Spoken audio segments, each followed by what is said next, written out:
All right. The intro decided to skip, so ladies and gentlemen, boys and girls, children of all ages, the Boar's Nest and Turnbuckle Studios proudly bring to you its Monday Night Raw preview review show. I am your host, OMD. I am joined tonight by our good friend from the Raw Patrol and everything else Turnbuckle Studios, the host of the Chris Parrish podcast, Mr. Chris Parrish, and by the right hand of the Boar's Nest, as always, the Bulkster, Terry. How we doing, brothers? Doing pretty good. I'm doing well. Excellent. So we are coming off a hell of a wrestling weekend, although you guys know my issues with Bash in Berlin, so I haven't yet seen the whole thing. And we are coming off one hell of an electric weekend with Bash in Berlin and then NXT No Mercy last night. But we've got a lot to cover here with last week, as well as what's coming up tonight here on Raw. Yeah. So let's get started here with a quick review. We have the Judgment Day defeating the LWO last week. I can't remember if this was just a tag match or if it was a group match. It was a tag team match. No, was it 6-man? Might have been 6-man. Okay. I don't remember week to week. I look at these and I'm like, maybe it says.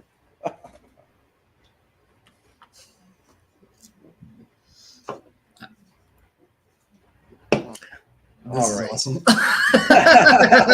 Here we go. Chris Best coming in saying it was a 6-man. Thank you, Chris. We appreciate that. Thank you, Best. Where were we without you?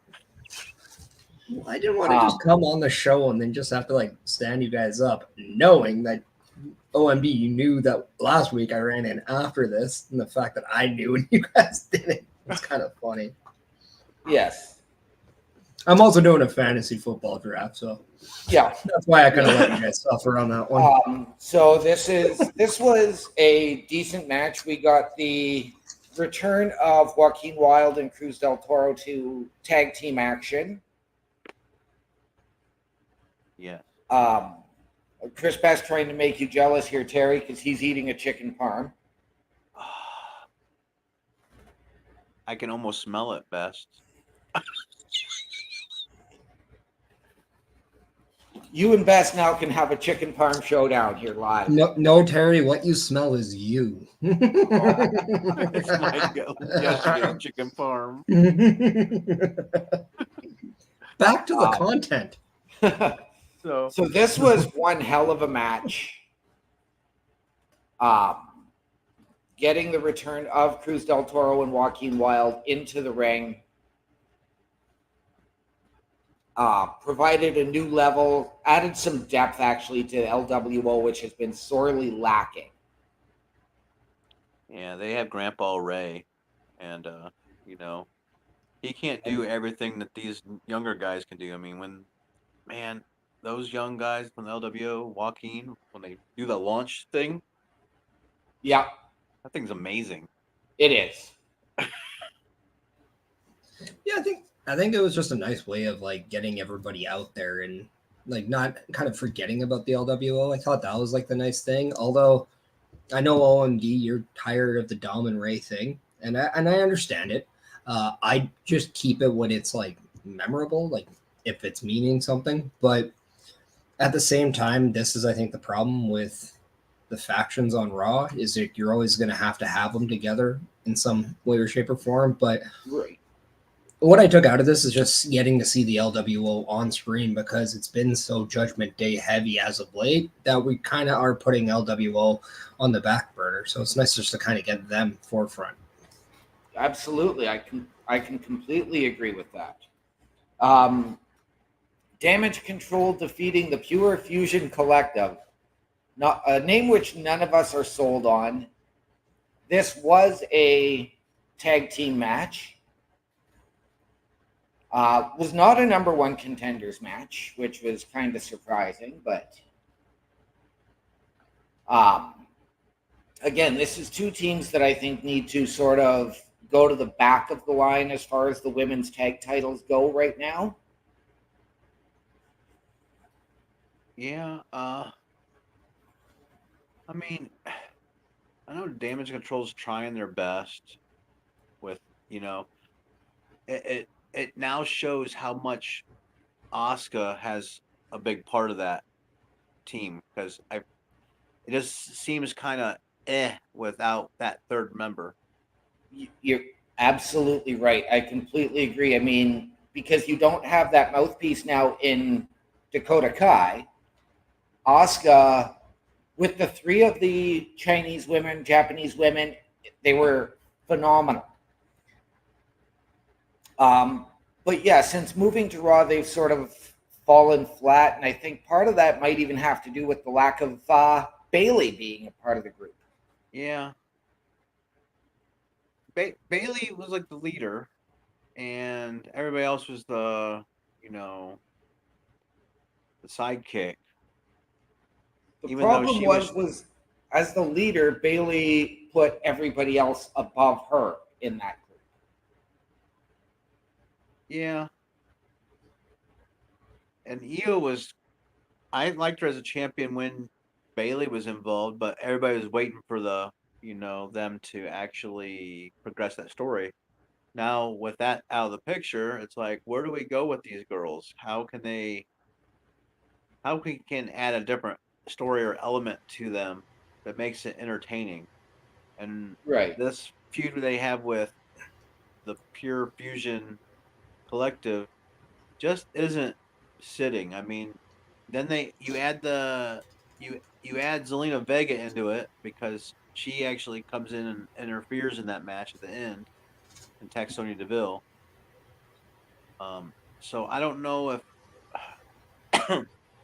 it's going to lead to like a Zelina Vega versus Sonya Deville, or one of maybe go down the three, Right. or is she going to join Damage Control and compete with them since Dakota Kai's out?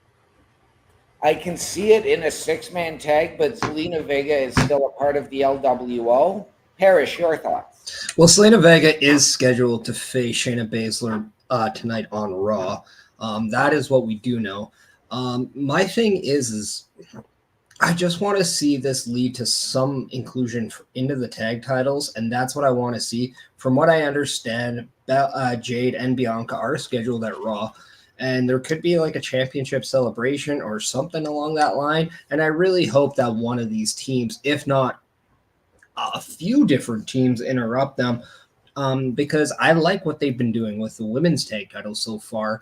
This feud, though, makes no sense to me because I want to know what the heck has Damage Control done lately that really warrants them to be cheered.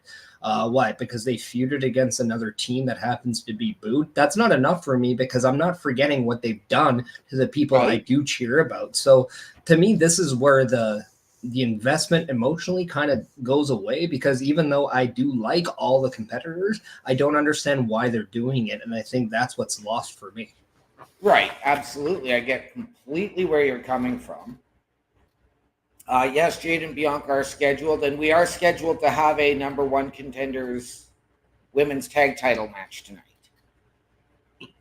Um, Now we will move on because next up we have the first round of the Intercontinental title tournament. Jey Uso defeating Karrion Kross and Kofi Kingston. Gentlemen, your thoughts? Oh, well, I'll start. I figured Jey Uso would win out of the three. It wasn't really my popular pick. I still like Karrion Cross. I still want him to do well. Um, but I know it's just not his time yet. Maybe it will never be his time.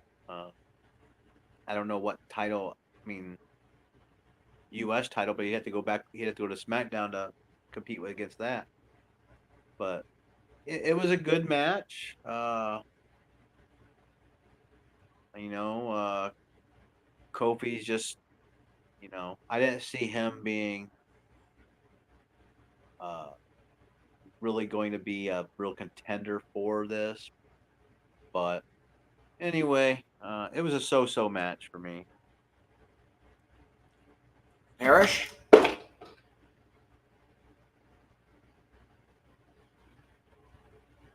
You're muted.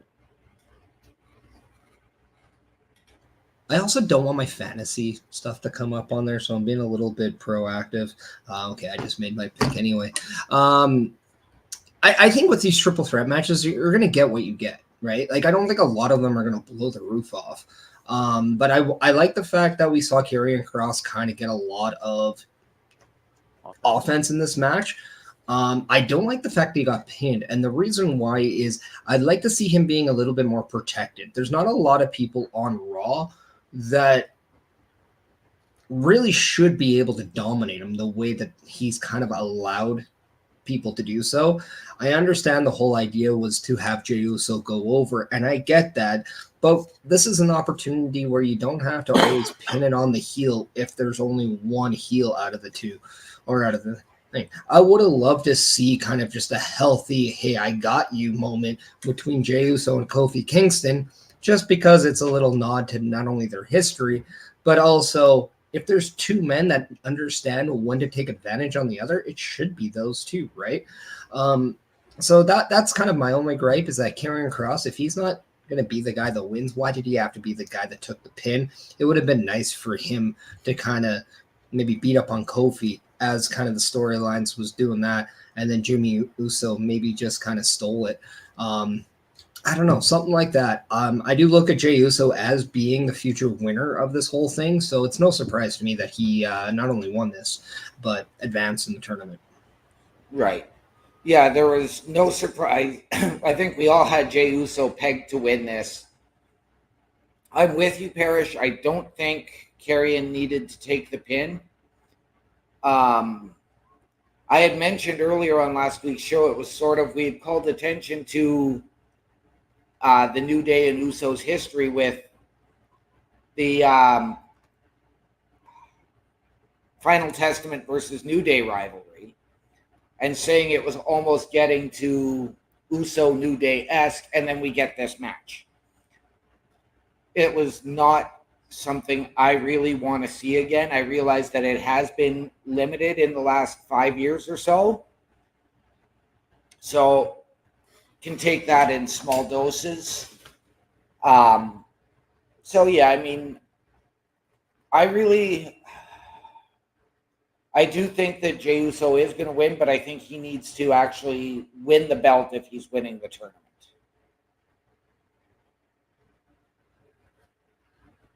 It would be nice to see kind of all these triple threats be done for a reason.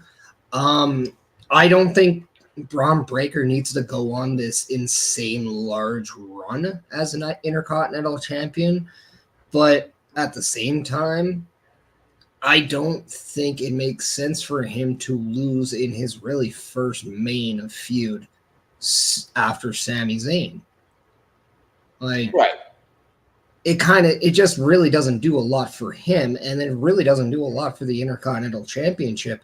In fact, I kind of want to see this go with Jey and Braun, but then it all of a sudden allows Jey to be interrupted by or distracted by something else. That way it doesn't take away from Jey, and it definitely doesn't take away from the Intercontinental Championship nor the champion in Braun Breaker.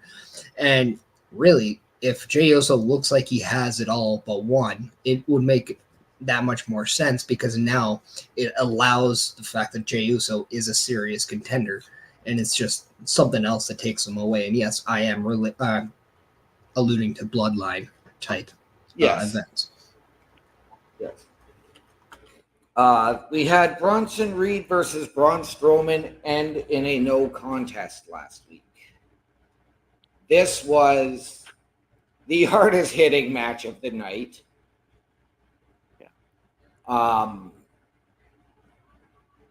Honestly, I would have loved to see Bronson squash Braun, but at the same time, it was sort of one of those things that if they didn't do it the way they did it, it would have fallen flat. Yeah, I agree. Yeah, I think it just makes Bronson Reed look like a big time player too, and I think that's what the most important thing out of this was. Not a lot of people make Braun Strowman look vulnerable and weak, and Bronson Reed did that at will. it almost felt like, yeah, there was a lot of back and forth between the two prior to them getting on that card, but Bronson Reed did what he did.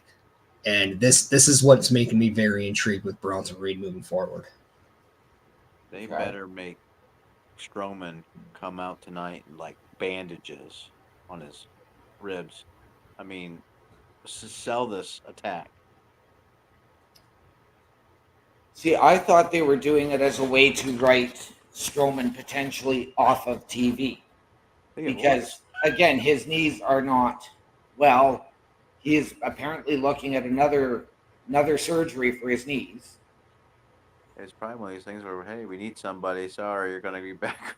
You're gonna be back in the Yep. ring. Um, Second match of the Intercontinental title tournament: Pete Dunne, The Miz, and Xavier Woods.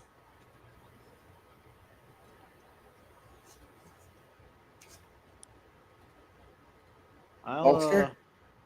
that's, I'm glad Pete Dunne is doing a lot. I mean, he's not only is he contributing to, he's kind of like doing the double duty like Dom did when he was North American champion. Yeah, and it's great. I mean, that he has the work ethic to bounce from both shows, and now in a big intercontinental match on Raw, and then he's working up the lane there at main event picture in NXT. I mean, they are both brands are really utilizing him as this heel, and it's great. Um, Out of the three, yes, I either thought he would win or I thought somehow they're gonna let Xavier Woods win, and that's gonna bring some kind of conflict between him and Kofi or something again. But Right. now with him losing and Kofi losing, now they're gonna be back into facing Final Testament, and and the and uh, and then I said Pete Dunne just keeps rising to the occasion and putting on decent matches. Yeah, and I think just kind of seeing Pete Dunne kind of go up there, I thought that was the right move. We're getting a fresh look on who the next crop of contenders for the Intercontinental Champion really are here. It's fresh to see Braun Breaker as champion. It's fresh to see Pete Dunne kind of in that position, and it's also fresh to see Jey Uso kind of going in there. Despite the fact we've been seeing a lot of him in the tag division, going up for the championship, and kind of just in our around. But it also gives the Intercontinental Championship that mega feel too. So we have this good problem to have in the fact that we have our heavy favorite in Jey Uso, but it opens up the door for somebody like a Pete Dunne to go and kind of take that opportunity because, as you said, all he's been doing lately has been taking that opportunity and running with it. So you got to do something with Tyler Bate being out, and I thought this was this is perfect for Pete Dunne. I'm with you guys. I have to admit, it would have been nice to see Xavier maybe get that push because he's never held a singles title, and it would be nice to see him in there. But again, that would bring us back to the New Day versus the Uso type of scenario. I had really hoped that they were going to put The Miz through to the final and have him with the opportunity to tie Chris Jericho with the most Intercontinental title reigns of all time. But I am excited for Pete Dunne, and I'm hoping that he can continue to carry his momentum, and I hope they continue to carry him momentum-wise on all brands. And then in our main event last week, we get the debut or the re-debut of Uncle Howdy versus Chad Gable. Again, Bulkster, your thoughts? I really enjoyed the match. I enjoyed the throwbacks to Bray. Kind of different dancing. Uh, I didn't think he would do the you know at the turnbuckle. I figured Right. since we've seen that being done by Gacy, I thought, well, maybe they're just gonna, kind of spread out like the different symbolizations of Bray through all 5 members, and then a little bit of Luke Harper also, with Rowan doing, but I enjoyed it. I know there was a lot of fuss on the internet. They're all, they were complaining before it even happened that first they're like, oh, he's not gonna wear a mask. He's just gonna be Bo Dallas. They're not. There's no mystique about him now since they don't wear masks. They're not creepy. They're not. And like I said, I don't know if Howdy should have beat Gable right away, or if this is going to prolong the storyline further, or if this is done and they're going to move on to their next target, or where do they go from here? Right. I think you needed Howdy to pick up this win. This was probably the masterclass in storytelling last week, and how you pick up where you left off after the tragic passing of Bray Wyatt a year ago. Yeah. Yes, the throwbacks, sure, there were some surprises, but to be able to incorporate those mannerisms and still wrestle a unique match, tell a unique story. Yes, we got the shenanigans at the end that led to the finish, but they were all on the outside of the ring. Mm-hmm. So I thought this was brilliant. I loved the match. Parrish, your thoughts? I enjoyed it. It was very intriguing. I'm curious to why they decided to do the in-ring debut of Uncle Howdy and not just Bo Dallas.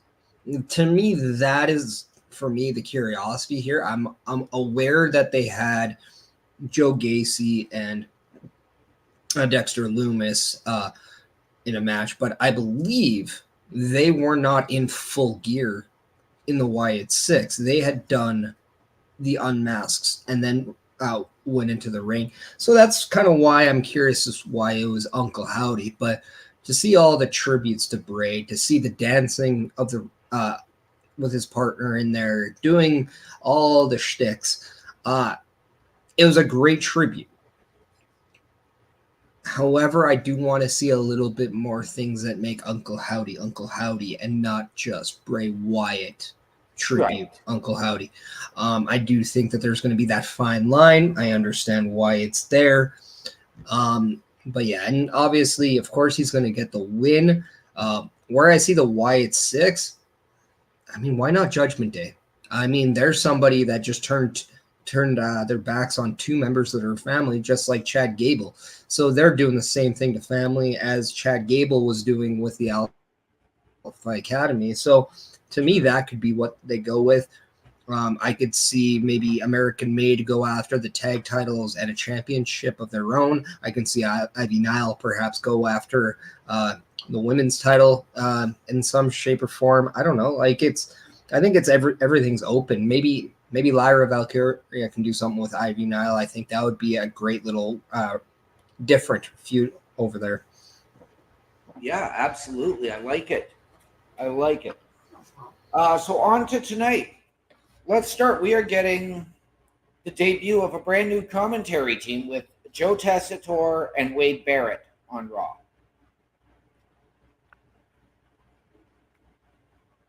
Oh, go ahead.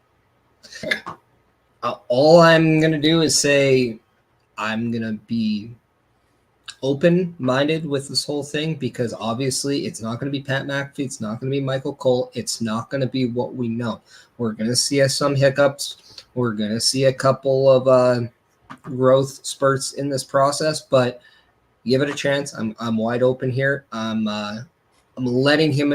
I'm giving him the opportunity to impress me, not an opportunity for him to allow me to critique him. I am not the internet I am a human being. Yeah, I'm same here. I have an open mind.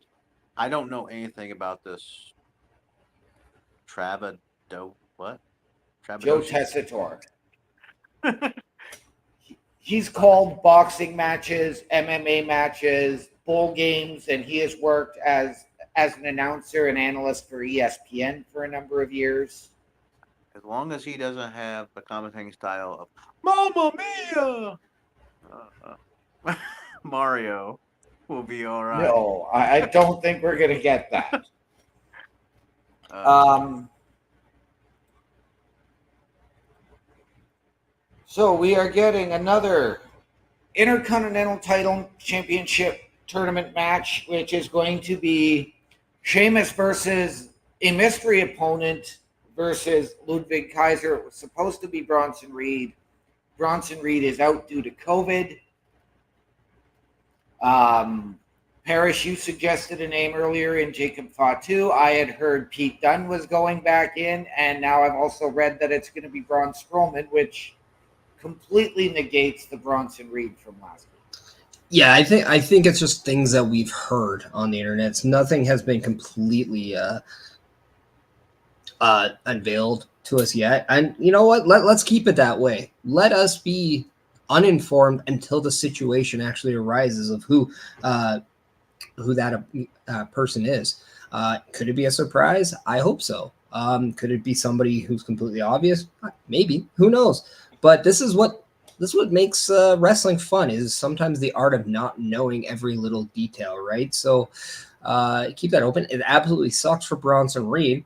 I'll give you someone who I think could make a lot of sense in this, and that is Damian Priest. You know, put Damian Priest in this position, and then you can almost have Bronson Reed get a little upset that Damian Priest took his spot.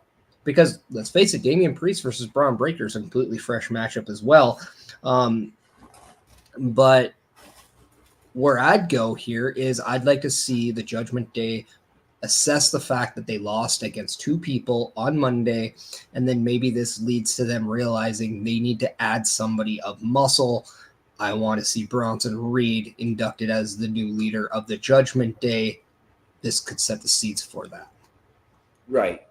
I know I suggested a name to you earlier today as well, that being the NXT North American champion, Obafemi. And I would love to see an Obafemi versus Bronson Reed match, as we discussed last night on No Mercy as well. I mean, if they And want that would be a big meat slapper. like Sheamus Ludwig, I mean, even though it's supposed to be Raw, and I know it'd be cool to have LA Knight make an appearance.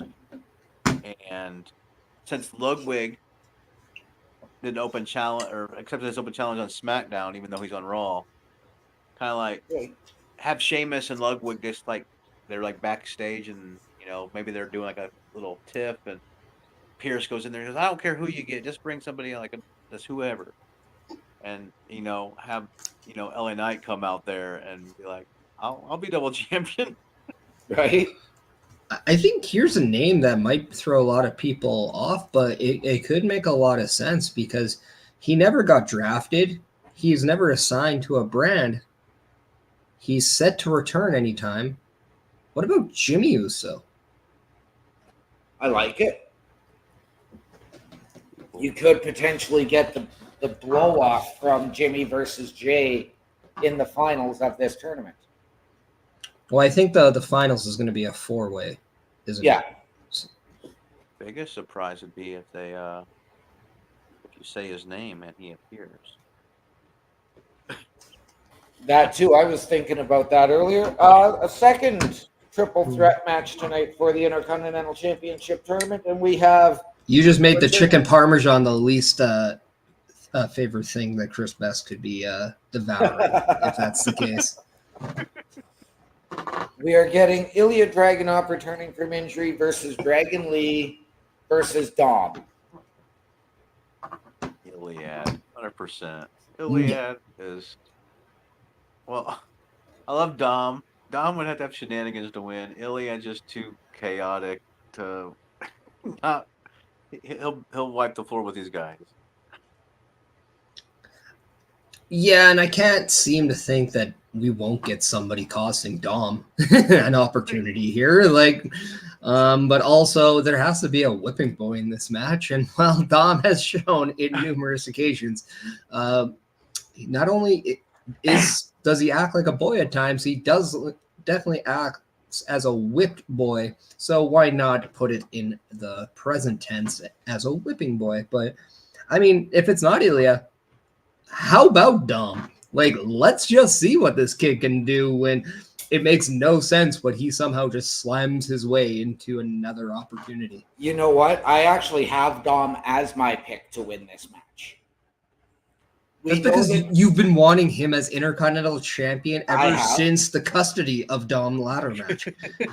I have to admit that. This was a guy who did the same thing with the NXT North American title, bringing it to both brands. We know that Dragunov and Braun Breaker do have history. We know about the history as well between the LWO and the Judgment Day. So I do think Dragunov will go over, but I would much rather see Dom go over and get that opportunity and bring more gold back to Judgment Day. Yeah, and I think something to kind of add is normally we see a 50-50 split heels with baby faces. It doesn't have to be. We do have Jey Uso and Pete Dunne, a heel and a face already in this final match. So at this point, I don't think it needs to be a babyface and a heel winning these matches. I think it can be either or. So if we do have Ilya Dragunov, it doesn't necessarily mean it's Kaiser in a row. Like it's one of those things. Although I do think many people might be sleeping on Ludwig Kaiser, especially after that performance he had on SmackDown. I think not only the brass, but I think a lot of people's eyes were open on the capability of what he's doing as himself. Yes. So I think he could be a dark horse to perhaps go there. And Dragunov is the baby face in this role, but he's also got the heelish characteristics where Dragon Lee is the ultimate baby face and Dom is the ultimate heel. Mm-hmm. So, and Kaiser, much like Gunther, is starting to get applauded and cheered even though he is the heel. And the fans are starting to respect him. We know the endorsement he's been given by The Undertaker. So when you're getting that kind of endorsement, why wouldn't you roll with Kaiser? Yeah, I mean, but I wouldn't necessarily say what Undertaker says on a podcast is a shoo-in on what's happening on Raw. He's also said flat out in this podcast he has absolutely no say on the product. But it's still, I mean, again, like what you're referring to is, when you get praise from one of the greatest to ever have done this, the most respected man to ever have done this, it says a lot about who you are as a performer. But yeah, I mean, I'm these two triple threat matches. I'm going to say I'm more intrigued and more excited to watch than last week's. Okay. As Chris Best alluded to, we were discussing this earlier. We get Zelina Vega versus Shayna Baszler tonight. Are we going to get shenanigans from Pure Fusion Collective and Damage Control? How can you not? I guess it all depends on where they put this match on the card. Because, of course, Damage Control has a match, number one contenders match. So, one of those things is if they can't be faces I don't think they can be faces going up against Belair. I mean, they can, I guess, but typically you don't see that. I don't know. I